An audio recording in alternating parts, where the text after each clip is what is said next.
A gun buyback that forced law-abiding citizens to surrender their firearms in a nationwide roundup and meltdown of all semi-automatic firearms and pump-action rifles and shotguns.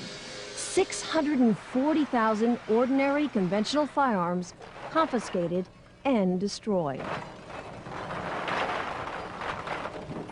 It was an absolute joke and a tragedy. I actually turned in 3 firearms, and it broke my heart. I mean, it was 40 years of collecting, and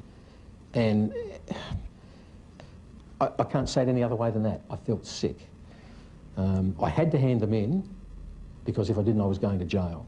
There's no ifs or buts about that. By taking that gun away from me, they've stolen something from me. A right stolen by their government, promising safety in return for its gun bans. But now citizens know the frightening truth.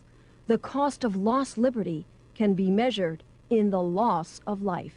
It's become very, very obvious, even to blind Freddie, that the expenditure of $500 million has done absolutely nothing to reduce crime. It certainly didn't do what the government touted it would do, which was to reduce crime.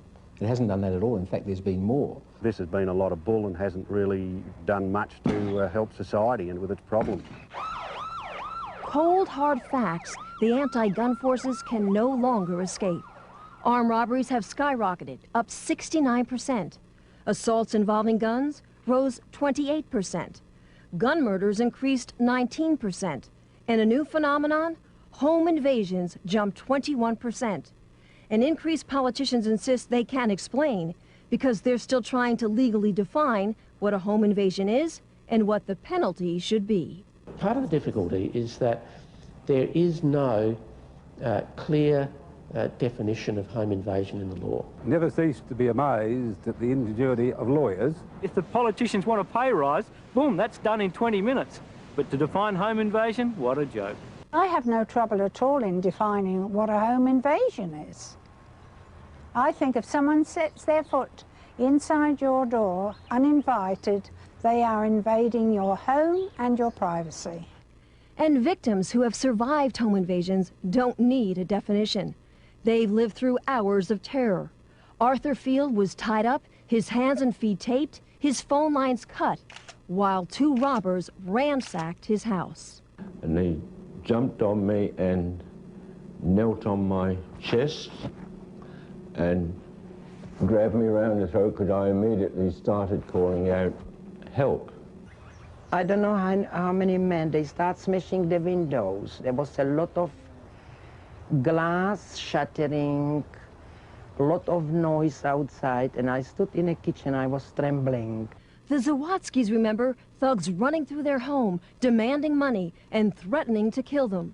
Mr. Zawadzki says if he had a firearm, the suspects never would have gotten away.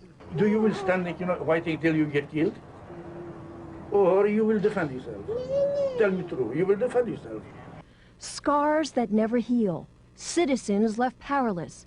But it's criminals who have been empowered and emboldened by the new gun laws because the innocent can't fight back. What's happening today is that the offender, the bad guys, are happy to break into somebody's house. They're not frightened to break into somebody's house while they're at home. Citizens deny the right to protect themselves by a justice system that won't. Well, my opinion of the legal system here is it's absolutely weak. Weak as water. I mean, they've just got no backbone. That the sentencing for various crimes is just pathetic. And police who can't. They're undermanned and morale has never been lower. It's very bad at the moment. It's never been worse. Since 1993, we've had a real decrease in over 230 sworn police officers in this state. These policemen have joined the job, policewomen have joined the job to go out and do it, and they can't even attend at breaks or assaults because there's no vehicle to even get them there. I mean, that's just absolutely ridiculous. Gun laws that have backfired. And Australians who have been forced to hide behind bars and deadbolts.